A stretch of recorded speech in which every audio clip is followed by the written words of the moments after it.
कैसे हो आप सभी लोग। उम्मीद करता हूं कि आप सभी बहुत ही अच्छे हैं। आप सभी का स्वागत है इस सेशन पे।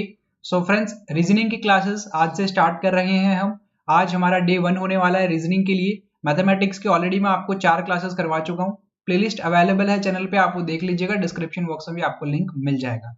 आज हम 2 पजल के सेट करेंगे, बहुत ही अच्छे 2 पजल के सेट करेंगे, जिसमें एक आपका डबल रो बेस्ड का होगा और एक आपका डे बेस्ड में करवाने वाला हूं। और एग्जाम में जाने से पहले आपको लगभग हर एक टाइप के क्वेश्चन से मैं गो थ्रू करवा दूंगा, ताकि एग्जाम में आप इस तरीके से फील ना करो कि हमारा ये वाला टॉपिक या ये वाला जो पैटर्न है वो रह गया था। तो अच्छे से तैयारी करेंगे। आज हमारा पहला क्लास है और डेली अब रात को 8 बजे हमारा क्लास होगा। टेलीग्राम ग्रुप को जरूर ज्वाइन कर लीजिएगा। टेलीग्राम ग्रुप को ज्वाइन नहीं किया है तो क्लासेस के अपडेट वहां पे आपको मिलेंगे, और क्लासेस जिस दिन नहीं होगी उस दिन का भी अपडेट मैं आपको वहां पे कर दूंगा। तो टेलीग्राम ग्रुप को जरूर ज्वाइन कर लेना। डिस्क्रिप्शन बॉक्स में आपको टेलीग्राम ग्रुप ज्वाइन करने का लिंक मिल जाएगा। ओके, और मेरे ख्याल से आप सभी ने ज्वाइन भी कर लिया, क्योंकि पीडीएफ जो है वो वहीं पे आपको मिलने वाली है। जो क्लासेस की पीडीएफ होती है वो आपको वहीं पे मिलेगी, तो आप लोग उसको जरूर ज्वाइन कर लीजिएगा। सेशन को स्टार्ट करेंगे। 2 क्वेश्चन हम लोग करने वाले हैं। पहले मैं आपको टाइम दूंगा क्वेश्चन को सॉल्व करने के लिए, देन उसके बाद में हम लोग क्वेश्चन को सॉल्व करेंगे, मैं आपको सॉल्व करवा दूंगा, ठीक है। एंड एक और इंपॉर्टेंट चीज जो बैच के बारे में बताना है, हालांकि मैं बता चुका हूं ऑलरेडी बहुत बार। वीडियो कोर्सेज पे आप जाओगे तो आईबीपीएस क्लर्क के लिए बैच है, वहां पे टेस्ट सीरीज भी उसी बैच में आपको मिल जाएगी। ये कूपन कोड है ए ग्रेड 40, इसको अगर यूज करते हो तो 40% का डिस्काउंट भी आपको मिल जाएगा। ये कल तक वैलिड रहेगा, यानी कि 13 नवंबर तक। तो आप इसको ज्वाइन करना चाहते हो तो जल्दी ज्वाइन कर लीजिएगा। समय ना देरी करते हुए, ना वेस्ट करते हुए, सीधा चलते हैं आज के क्वेश्चन पे। और यहाँ पे आप सभी के सामने मैंने फर्स्ट क्वेश्चन लिखा हुआ है। एक चीज मैं आपको बता देता हूं कि जो क्वेश्चन हम कर रहे हैं वो आपके प्री एग्जाम के लेवल के हैं। वो सभी के सभी क्वेश्चन आपके प्री एग्जाम के लेवल के हैं। प्री एग्जाम में जिस भी लेवल के क्वेश्चन पूछे जाएंगे वो हम सभी के सभी यहाँ पे करने वाले हैं। कैमरा को थोड़ा सा मैं छोटा कर देता हूं ताकि हिंदी वालों को इश्यू ना हो देखने में। ओके, मेरे ख्याल से अभी जो है वो सभी चीजें आपको क्लियरली विजिबल है। तो आप ये क्वेश्चन को सॉल्व कीजिएगा और इसका आंसर करना है। आंसर क्या करना है, क्वेश्चन में आपसे पूछता हूं। आपको आंसर ये करना है कि ए का फेस किसकी तरफ है। ए का फेस किसकी तरफ है। 14% है, 2 पैरेलल रो में बैठे हैं, 7% नॉर्थ की तरफ फेस करके, 7% साउथ की तरफ फेस करके। तो आपको ये बताना है कि ए का फेस किसकी तरफ है। चलेगा, स्टार्ट कीजिएगा क्वेश्चन को।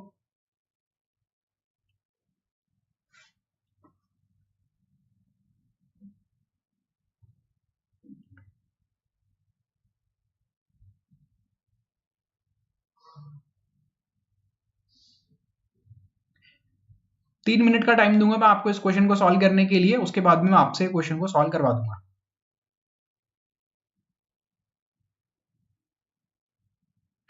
वेलकम दिव्या बर्नवाल जी, वेलकम।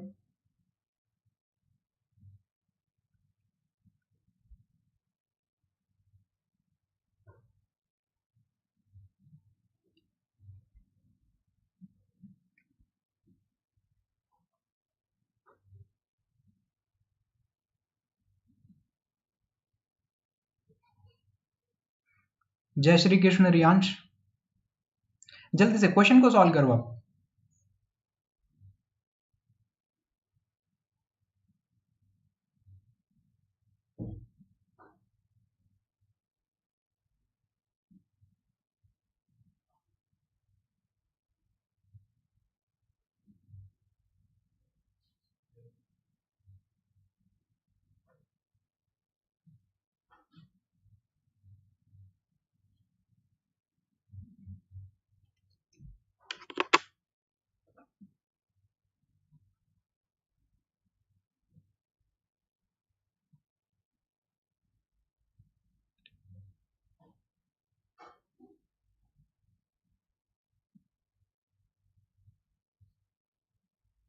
अच्छा, मॉर्निंग वाले वीडियो आपने सॉल्व किया तो यार कमेंट जरूर करके बताइएगा आंसर उसका। मॉर्निंग वाली वीडियो पे कमेंट्स नहीं करते हो आप लोग, देखते बहुत सारे लोग हैं लेकिन कमेंट नहीं करते, पता नहीं क्यों। जिसका भी हो जाए सबसे पहले वो बताना कि ए का फेस किसकी तरफ है।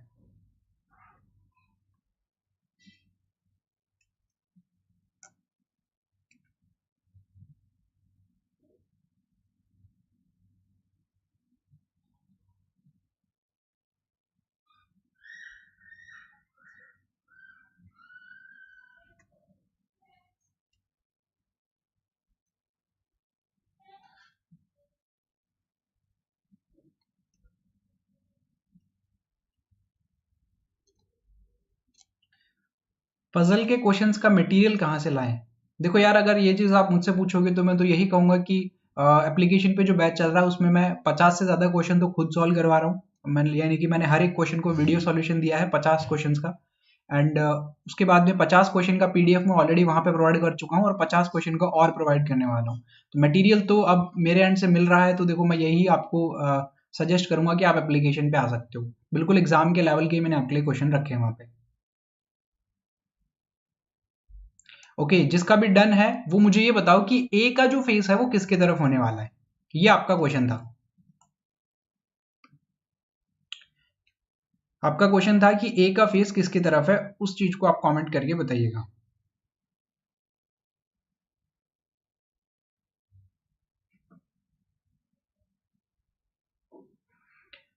बहुत बढ़िया यार। चलो, मेरे ख्याल से आपने 3 मिनट से भी कम का समय लिया है इस पजल को सॉल्व करने के लिए, क्योंकि अभी 3 मिनट कंप्लीट होने में अभी भी, जब मैं ये बात बोल रहा हूं, 10 सेकंड बाकी हैं।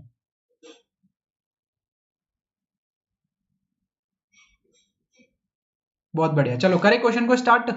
मेरे ख्याल से आप सभी ने क्वेश्चन को बना लिया है एंड स्टार्ट कर रहे हैं क्वेश्चन को। देखो, स्क्रीन बहुत लिमिटेड है मेरे पास में, इसलिए एक लैंग्वेज को हटाना पड़ेगा। हिंदी लैंग्वेज को मैं हटा रहा हूँ, इंग्लिश लैंग्वेज को लेके सॉल्व करेंगे और एक एक चीज को समझाऊंगा अच्छे से, जैसे पिछले सेशंस में मैंने आपको अच्छे तरीके से समझाया है। तो यहाँ पे सबसे पहले तो समझना होगा 14% are sitting in 2 parallel rows. 14% है, 2 पैरेलल रो में बैठे हैं। कितने लोग हैं? 14 लोग हैं और वो 2 पैरेलल रो में बैठे हैं। Such that 7% are sitting in each row. हर एक रो में 7% बैठे हैं। A B C D E F G are sitting in row 1। Row 1 में वो बैठे हैं फेसिंग नॉर्थ। इन सभी का जो फेस है वो नॉर्थ की तरफ है। While P Q R S T U V are sitting in row 2 facing south. P से लेकर वी तक जो पर्सन है वो साउथ की तरफ फेस करके रो सेकंड में बैठे हैं। तो देखो, इतने से डाटा को रीड करने के बाद ना हमें पता होना चाहिए कि इन क्वेश्चंस की अप्रोच क्या होती है, लाइक कैसे हम इन क्वेश्चंस को सॉल्व करेंगे। तो आपको क्या करना है, जैसा कि मैंने यहाँ पे 2 पॉसिबिलिटी बनाई है, 2 कंडीशन बनाई है, ताकि आप लोगों को मैं अच्छे से एक्सप्लेन कर सकूं चीजों को। बाकी आप इस क्वेश्चन को एक पॉसिबिलिटी में भी कर सकते थे, एक कंडीशन लेके भी। तो आपको क्या करना है, सबसे पहले तो ये चीज देखनी होगी कि जो नीचे वाली रो है उसके ऊपर कौन आने वाले हैं और जो ऊपर वाली रो है उसके ऊपर कौन आने वाले हैं। तो यहाँ पे देखिएगा, जो आपके ए से लेकर जी हैं उन सभी का फेस जो है ना नॉर्थ की तरफ है। अगर उन सभी का फेस नॉर्थ की तरफ है तो ए से लेकर जी तक जो पर्सन है वो नीचे वाली रो में आएंगे। इन सभी का जो फेस है वो नॉर्थ की तरफ रहेगा और ऊपर वालों का जो फेस है वो साउथ की तरफ रहेगा। और साउथ की तरफ कौन है? पी से लेकर वी तक जो पर्सन है वो आपके ऊपर वाली रो में आएंगे, जिसमें जो ऊपर वाली रो में पी से लेकर वी तक पर्सन है और जो नीचे ए से लेकर जी तक पर्सन है उनको वो फेस करने वाले हैं। अब हमारा जो सिटिंग अरेंजमेंट है वो यहां से स्टार्ट होता है। यहां से G sits third to the left of A and neither of them sit at an extreme end of the row. G जो है वो third to the left of A, वो ए के लेफ्ट में थर्ड बैठता है और उनमें से कोई भी एंड पे नहीं बैठा है। सबसे इंपॉर्टेंट डाटा। और प्री लेवल का क्वेश्चन है तो प्री लेवल के क्वेश्चन में हमें जो डाटा दिया गया है वहां से हम क्वेश्चन को स्टार्ट कर सकते हैं, लेकिन मेंस लेवल के क्वेश्चन में ऐसा नहीं होता है। मेंस लेवल के क्वेश्चन में हमें चीजों को लिंक करना पड़ता है थोड़ा सा। वो खैर मेंस लेवल के जब क्वेश्चंस करेंगे तब मैं आपको बता दूंगा। देखो, G sits third to the left of A. G जो है वो ए के लेफ्ट में थर्ड बैठता है और उनमें से कोई भी एंड पे नहीं बैठता है। इस चीज को लेकर हम लोग क्लियर है, कोई भी एंड पे नहीं बैठेगा। तो देखो, ए की अगर मैं बात करूं, ए और जी की बात करूं, तो नीचे वाली रो में आने वाले हैं, ये हमें यहां पे पता है क्लियर। तो अगर मैं ए को यहां पे नहीं लिख सकता क्योंकि ये तो आपका एंड पे हो जाएगा, तो ए यहां पे आ सकता है, बिल्कुल आ सकता है। और ए के लेफ्ट में थर्ड कौन बैठा है? जी बैठा है। लाइक 1 2 एंड थर्ड, यहां पे कौन आ जाएगा? जी आ जाएगा। ऐसा क्यों? क्योंकि इनका फेस नॉर्थ की तरफ है, तो ए का जो लेफ्ट होगा वो ए का लेफ्ट जिस तरीके से आपको नजर आ रहा है उसी तरफ होने वाला है। ठीक है, अगर ए का फेस ऊपर की तरफ है तो इसका लेफ्ट जो है ना वो इसी तरफ होगा। अब आगे क्वेश्चन को सॉल्व करते हैं। ये हमारी एक कंडीशन बन गई, लेकिन एक और कंडीशन भी तो बन सकती है ना कि ए यहां पे हो जाएगा और जी यहां पे हो जाएगा। क्या इसके अलावा कोई कंडीशन बन रही है? नहीं, इसके अलावा कोई कंडीशन नहीं बन रही, क्योंकि इसके अलावा अगर थर्ड कंडीशन आप बनाओगे तो फिर जी को आपको एंड पे लिखना पड़ेगा, जो कि पॉसिबल नहीं है। उसके बाद में क्या बोला गया है? The one faces A. वो आदमी जो ए को फेस करता है sits immediate right to T. वो टी के बिल्कुल राइट में बैठा है। देखो, ए को फेस करने वाला टी के बिल्कुल राइट में बैठा है। तो फर्स्ट कंडीशन में ए को फेस किसने किया है? इस पर्सन ने किया है और वो टी के बिल्कुल राइट में बैठा है। तो टी के बिल्कुल राइट मतलब टी यहां पे आ जाएगा, क्योंकि टी का फेस साउथ की तरफ है तो उसका राइट हैंड साइड जो है वो इसी तरफ होगा। ठीक है, तो टी के बिल्कुल राइट में कौन हो जाएगा, ए को फेस करने वाला। और इस वाली कंडीशन पे भी टी यहाँ पे आ जाएगा, तो टी के जो बिल्कुल राइट में होगा वो ए को फेस करता हुआ रहेगा।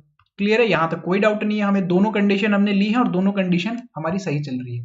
देखो दो कंडीशन मैं इसलिए ले रहा हूं कि किसी एक पॉइंट पे जाके अगर एक कंडीशन हमारी गलत हो गई ना, तो सेकंड वाले पे हम स्विच कर जाएंगे बहुत जल्दी, वहां पे फिर से हमें स्टार्टिंग से करने की जरूरत नहीं पड़ेगी। इसलिए मैं हमेशा दो कंडीशन लेके चलता हूं ताकि क्वेश्चन को इजिली सॉल्व कर सकूं।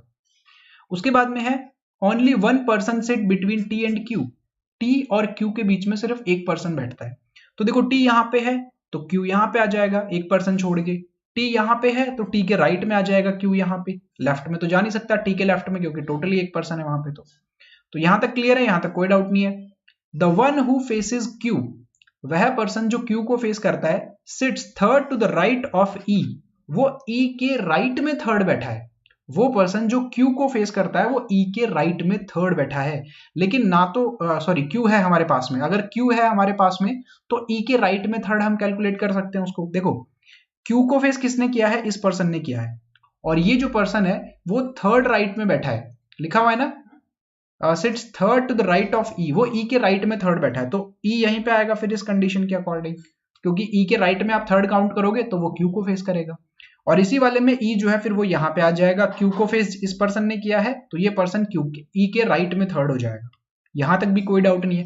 देखो जो भी डेफिनेट कंडीशन होगी जिसको लेकर हम लोग श्योर होने वाले हैं उसको हम लोग हमारे इस डाटा में लिख देंगे, हमारे टेबल में लिख देंगे, नहीं तो साइड में लिख लेंगे, कोई इश्यू नहीं है हमारे साथ में। नेक्स्ट लाइन क्या लिखा गया है, S sits to the immediate left of V, S जो है ना वो वी के इमीडिएट लेफ्ट में बैठता है, v के इमीडिएट लेफ्ट में। अब देखो v के इमीडिएट लेफ्ट में v नहीं है हमारे पास में और s भी नहीं है हमारे पास में, तो हम इस डाटा को साइड में लिख लेते हैं। और v कहां पे आने वाला है, v का फेस जो है वो साउथ की तरफ होने वाला है, आप देख के बता सकते हो। तो अगर v का फेस साउथ की तरफ है तो इसका बिल्कुल इमीडिएट लेफ्ट कौन सा होगा, इस तरफ आएगा इसका इमीडिएट लेफ्ट। ठीक है, अगर v का फेस साउथ की तरफ है तो इसका इमीडिएट लेफ्ट जो है वो इस तरफ आ जाएगा, तो v के बिल्कुल लेफ्ट में s बैठा है, इस तरीके से आप बैठा सकते हो, S sits to the immediate left of V। फिर लिखा हुआ है S neither faces G nor E, S जो है वो ना तो G को फेस करता है और ना ही E को फेस करता है। तो देखो S जो है S G को और E को फेस नहीं करता, तो फर्स्ट वाली कंडीशन पे S जो है ना इन दोनों पे नहीं आ सकता, जैसे मैंने क्रॉस कर दिया। अब V और S को अगल बगल में बैठाना है, इसका मतलब S को आप एंड पे भी नहीं ले जा सकते क्योंकि फिर उसके राइट में आपको V को बैठाना है, लेकिन वो तो फिर बाहर चला जाएगा। तो सिर्फ एक कंडीशन बचती है जिसपे आप S को बिठा सकते हो, वो ये वाली कंडीशन है। और इस पे अगर आपने S को बिठा लिया तो फिर V कहां पे आ जाएगा, V आपका यहां पे आ जाएगा। और सेम इस वाले पे देखो S यहां पे नहीं आ सकता और S यहां पे भी नहीं आ सकता, और S के बिल्कुल राइट में V को बिठाना है तो S को फिर आपको यहीं बिठाना पड़ेगा, और इसके बिल्कुल राइट में कौन हो जाएगा, V हो जाएगा। तो ये वाली कंडीशन जो थी, जो भी डाटा हमको दिया गया था उसको भी हमने यहाँ पे इजीली पिक करके और यहाँ पे हमारे टेबल में लिख दिया। यहां तक क्वेश्चन मेरे ख्याल से आप सभी को समझ में आ रहा है, कोई डाउट नहीं यहां तक क्वेश्चन को समझने में।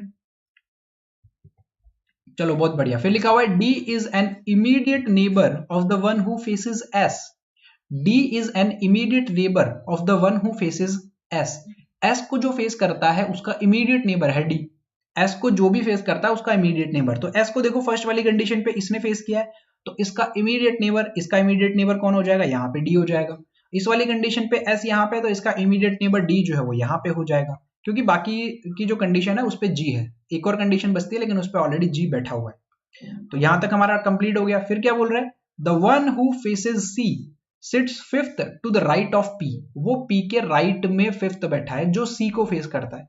देखो अभी तक ना दोनों कंडीशन चल रही है हमारे साथ में, एक भी कंडीशन ऐसी नहीं है जो गलत हो गई हो। तो देखा आपने कि अगर इस समय जाके जो कंडीशन गलत होगी तो फिर स्विच करने में समय नहीं लगेगा हमें, लेकिन अगर एक ही कंडीशन लेके चलते तो फिर स्विच करने में टाइम लग सकता था। इसलिए दो कंडीशन, जो C को फेस करता है वो P के लेफ्ट साइड पे फिफ्थ पोजीशन पे बैठा है।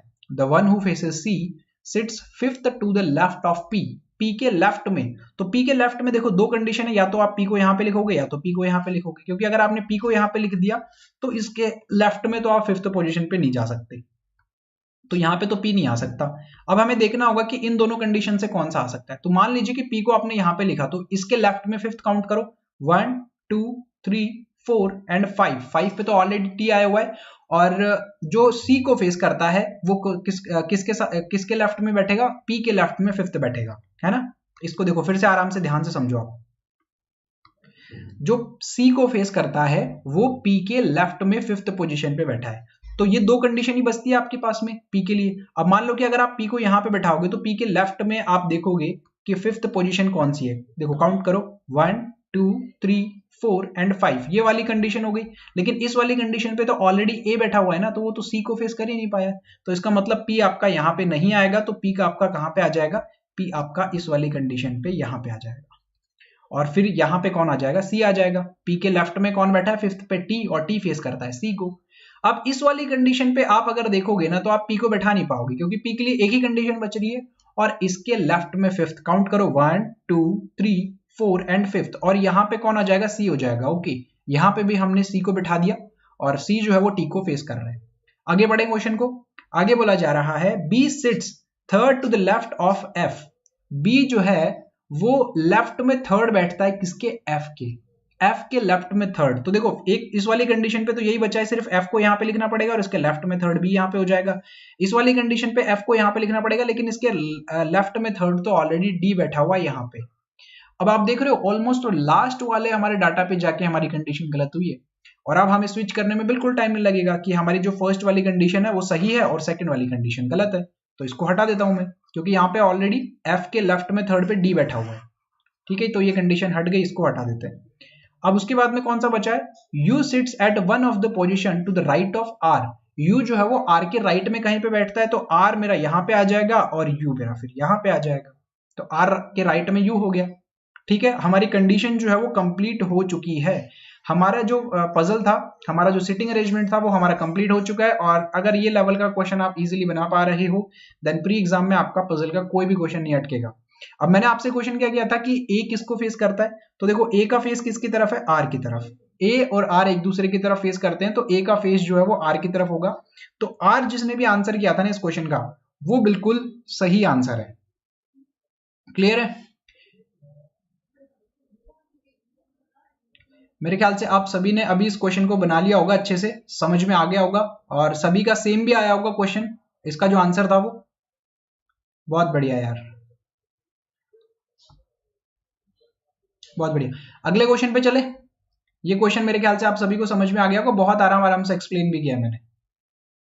अगले क्वेश्चन पे चलते हैं, अगला क्वेश्चन देता हूं मैं आपको, अगला क्वेश्चन को सॉल्व कीजिएगा। ये रहा अगला क्वेश्चन, और कैमरा थोड़ा सा मैं छोटा कर देता हूं, यहां पे देखिएगा आप। Movies of different duration released on a different days starting from Monday to Friday. सोमवार से शुरू करते हुए फ्राइडे तक 5 मूवीज जो है रिलीज होती हैं, starting from Monday. Movies A was release on Tuesday, ये आपका यहाँ पर स्टार्ट हो गया है। एंड अलग अलग ड्यूरेशन की भी है, वो अलग अलग समय की है। क्वेश्चन को सॉल्व कीजिएगा, आपके सामने क्वेश्चन लिखा हुआ है, जल्दी से।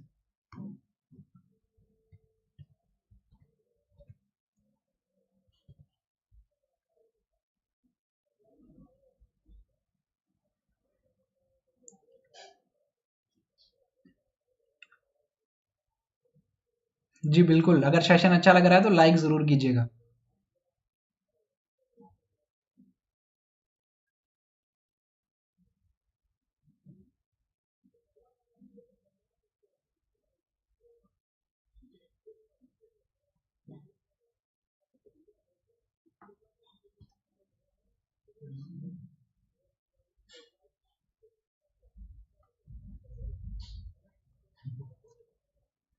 जल्दी से क्वेश्चन को सॉल्व कीजिए आप लोग।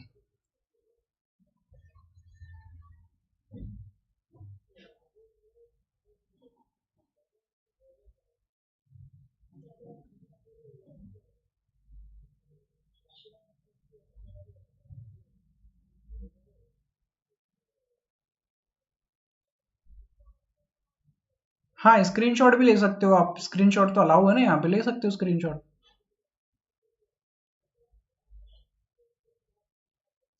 ओके, देखो जिसका भी कंप्लीट हो गया है ना, वो मुझे ये बताओ कि ई जो मूवी है वो कितने मिनट की है, ये आपका क्वेश्चन है।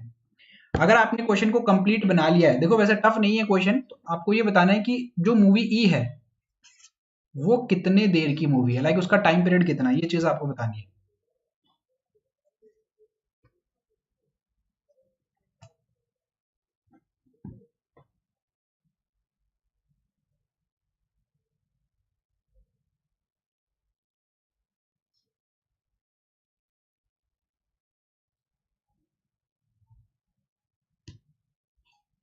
100 मिनट्स की मूवी आप बता रहे हो। चलो अभी कुछ समय बचा है, बाकी सभी लोग भी कर लेते हैं, फिर इस क्वेश्चन को सॉल्व करेंगे।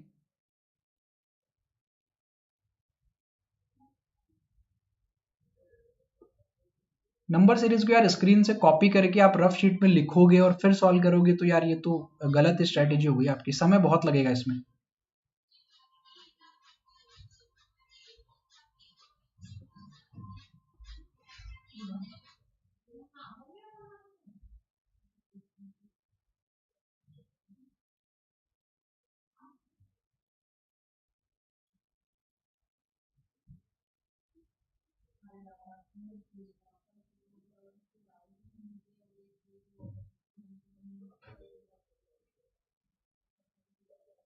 चलिएगा, आपका जो टाइम है लगभग कंप्लीट होने को है। स्टार्ट करें क्वेश्चन को, एक बार जल्दी से थम्स अप कर दीजिए अगर स्टार्ट करना है क्वेश्चन को तो।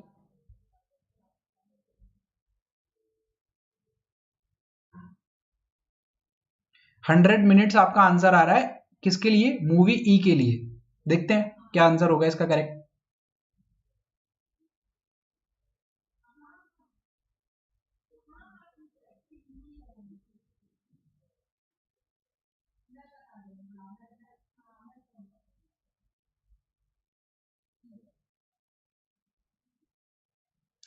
चलेगा, इस क्वेश्चन के लिए भी टाइम का लगभग कंप्लीट हो गया है। स्टार्ट करें क्वेश्चन को।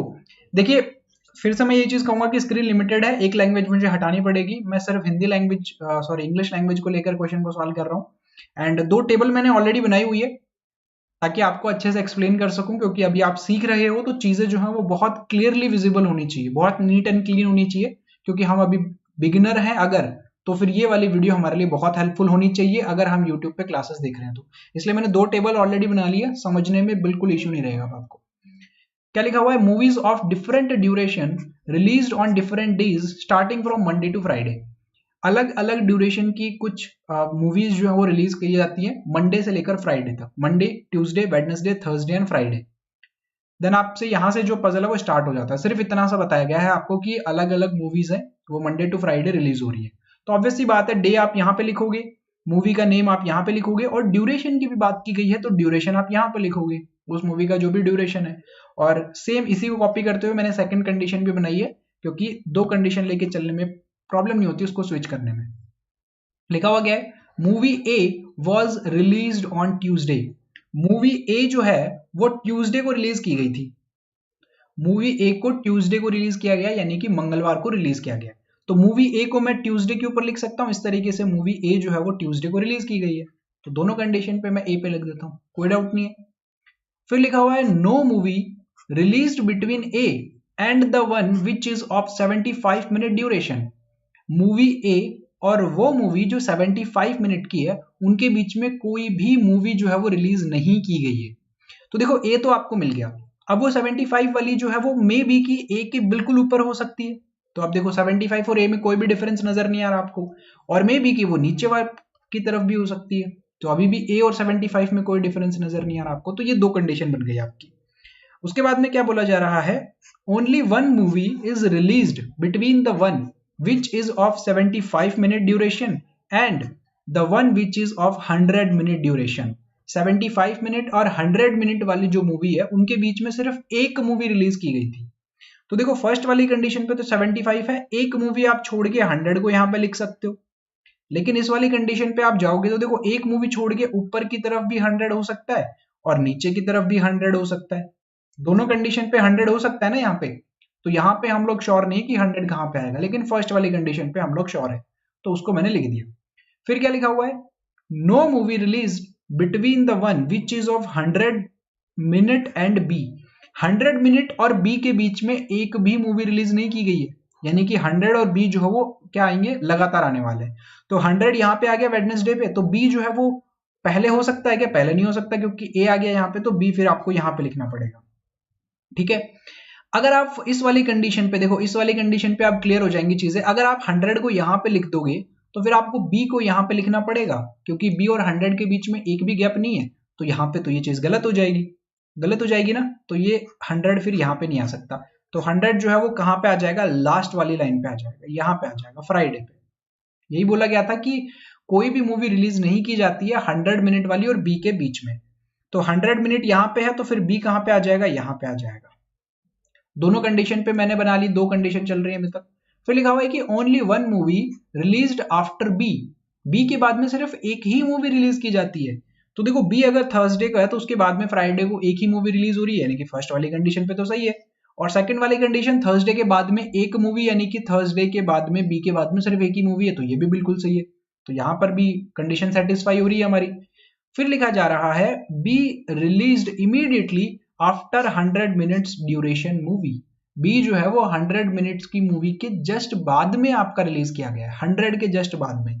तो फर्स्ट वाले देखो 100 के जस्ट बाद में है मिल रहा है, लेकिन सेकंड वाली पे 100 से जस्ट पहले नजर आ रहा है, और इसी कारण हमारा सेकंड वाला जो कंडीशन है वो गलत हो जाएगा, क्योंकि 100 के जस्ट बाद में आना चाहिए था बी, लेकिन यहाँ पे तो 100 के जस्ट पहले आ गया, तो ये कंडीशन गलत है, इसको हटा दो। ठीक है, एक कंडीशन जो सही है वो हमें यहाँ पे मिल गई है और ये हमारी लिखी हुई है। आगे बढ़े क्वेश्चन को।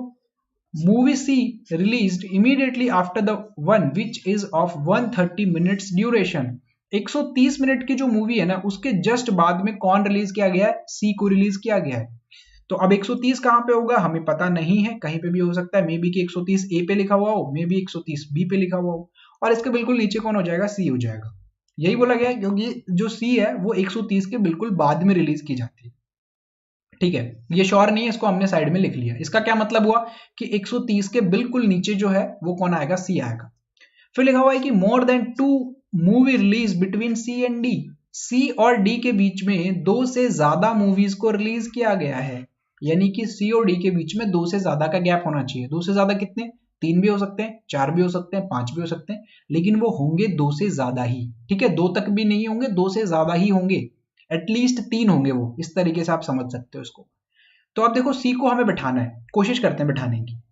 अगर आप सी को मान लीजिए कि आपने 130 को यहां पे मान लिया और फिर आपने सी को यहां पे मानना पड़ेगा, तो यहां पर सी और डी के बीच में ना 2 मूवीज का गैप ही नहीं कर पाओगे। अगर ऊपर की तरफ जाओगे तो देखो टोटली 2 है यहाँ पे, और नीचे की तरफ आओगे तो भी टोटली 2 है यहाँ पे, तो यहां पर तो लिख ही नहीं सकते हम सी को, क्योंकि फिर सी और डी का गैप नहीं बना पाएंगे। तो इसका मतलब 130 भी यहाँ पे नहीं आएगा।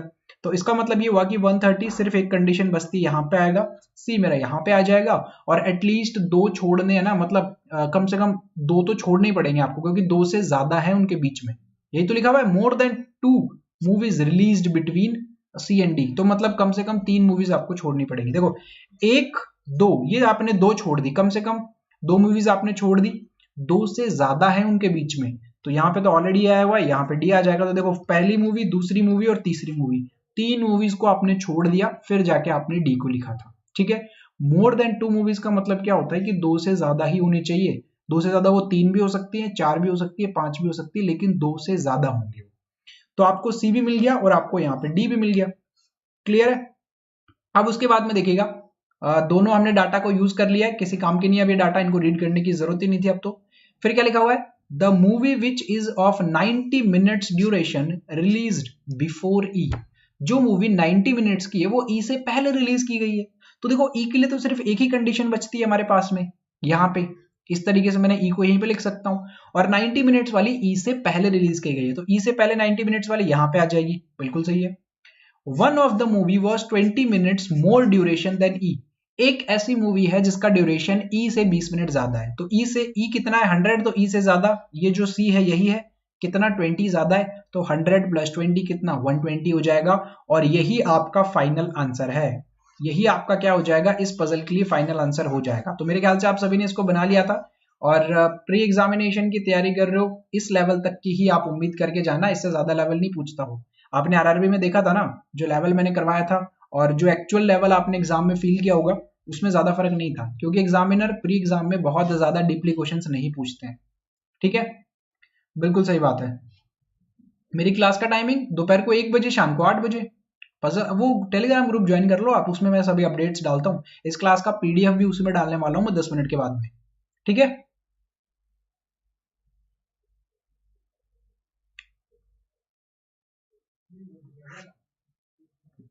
मेरे ख्याल से आप सभी ने इस क्वेश्चन को बना लिया है, एंड आज के सेशन को मैं एंड कर रहा हूं यहाँ पे। कोई डाउट है किसी को? मुझे नहीं लगता कि इस क्वेश्चन को सॉल्व करने में कोई डाउट होगा।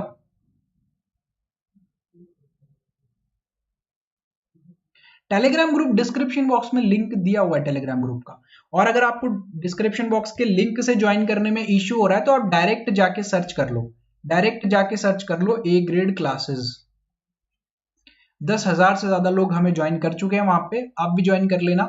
सभी के सभी अपडेट्स, सभी के सभी क्लासेस के पीडीएफ और प्रैक्टिस के क्वेश्चंस मैं वहां पे सेंड करते रहता हूं, तो आपको वहां पे मिल जाएंगे।